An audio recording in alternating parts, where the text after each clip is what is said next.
This conference will now be recorded.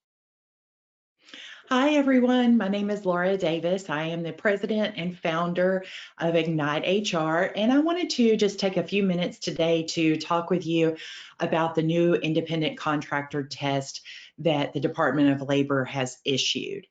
As many of you probably know, for many years, there has been a test in place that allows employers or businesses to review the relationship between their workers and themselves to determine if they should be categorized as a 1099 independent contractor or a W-2 employee. And I've always said if it walks like an employee, talks like an employee, it's probably an employee. And they gave us some factors to determine how these people should be classified. Back in 2021, we were really looking at two core factors: the workers' opportunities for profit and loss, and the nature and degree of control by the principal.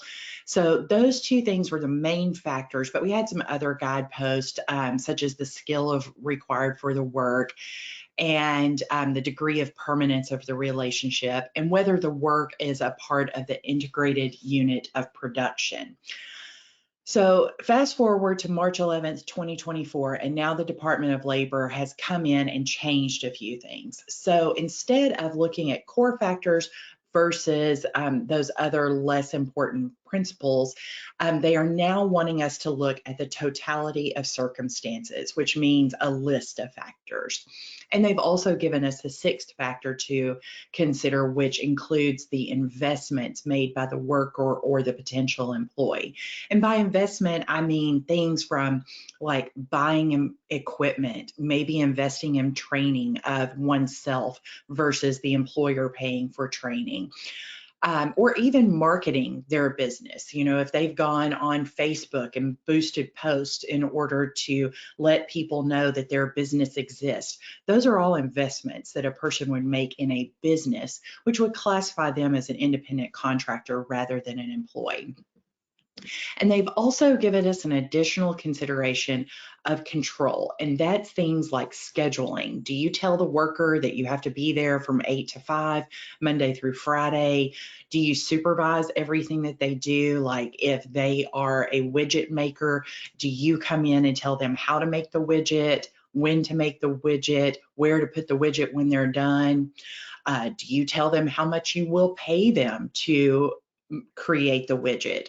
Or do they come in and tell you, hey, the price for a small widget is $5 and the price for a large widget is $10? And lastly, the ability to work for others. Do they only make widgets for your company, or do they make widgets and sell them to many different companies? So if you don't know what a widget is, stick with me. I'm an old person, and that's what we call just any random thing. So moving on, let's talk in more depth about this 2024 rule. This came into effect on March 11th, so it is applicable right now. And we want to look at the following six factors. I'll talk about this in a little bit more detail. Number one, the opportunity for profit and loss depending on managerial skill. So I'm a business owner. That means if I manage my business properly, that means I hire workers, I implement business procedures to make the work more efficient, or I market, I just determine how much am I going to pay to boost this video on Facebook or LinkedIn so that people see my business. If I do that, then I make a profit. And if I don't do those things, then I could stand to lose money because I'm paying my workers and we don't get enough business.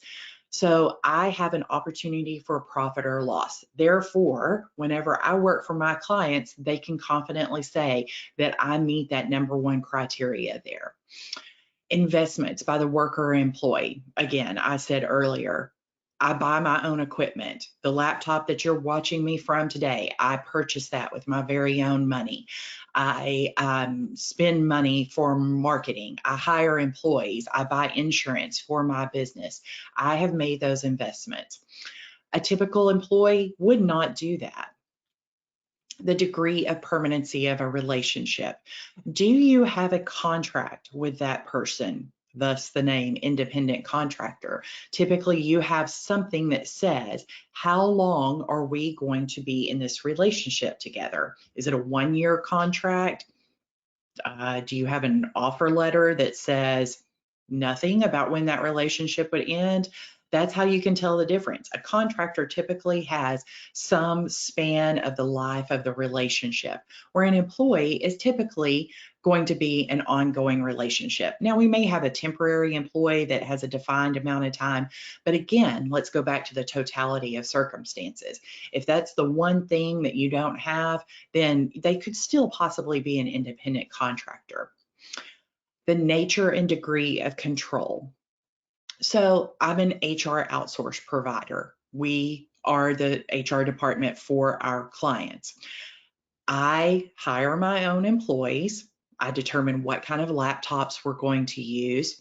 I determine if I'm going to outsource some of my services, such as background checks. I use another provider, and I determine that vendor that we use. That is a degree of control that, again, proves that I am an independent contractor. But if you are telling an employee when to show up for work, what vendors to use, and how to do their job, they don't have a whole lot of control. And we could be potentially looking at an employee rather than an independent contractor. The extent to which the work is an integral part of an employer's business. Now, this, again, we have to look back at the totality of circumstances. If a person relies on a plumber, let's say a restaurant, they have to have a plumber to maintain their restrooms, maintain their kitchen equipment, and make sure that that's all up to par. So that's definitely an integral part of that restaurant owner's business. But they're not in there cooking the food. The person that cooks the food, that is an integral part that we can't overlook when it comes to classifying people as independent contractors rather than employees. And lastly, skill and initiative. So I, for instance, have to have a certification in human resources. I have to keep that up. So number one, I maintain my skills on my own. And number two, I take the initiative to continually build and refresh my skills. So that again is another indicator that whenever I work for my clients, I am an independent contractor.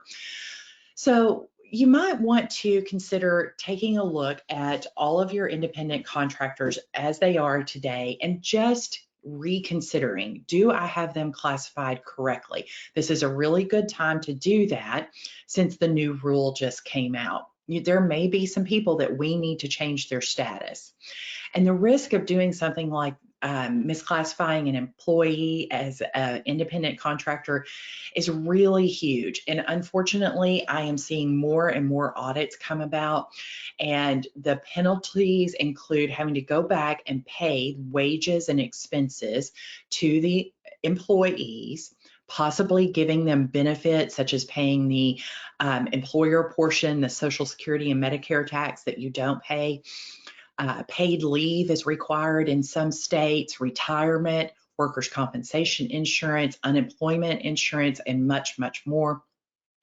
On a federal level, the penalty is $1,000 per misclassified employee.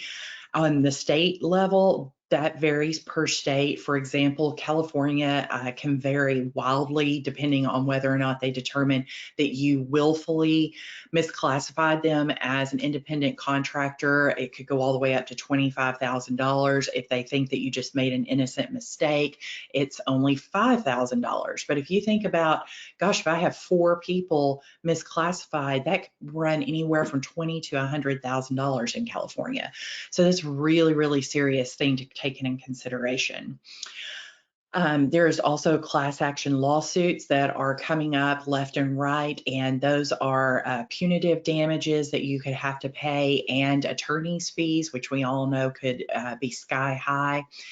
And also, unfortunately, when the Department of Labor finds that you've made one mistake in applying an employment-related law, they sometimes assume that you've made others, and they go in and they do additional audits, which could uncover things that you don't want to mess with. Those could be extremely expensive.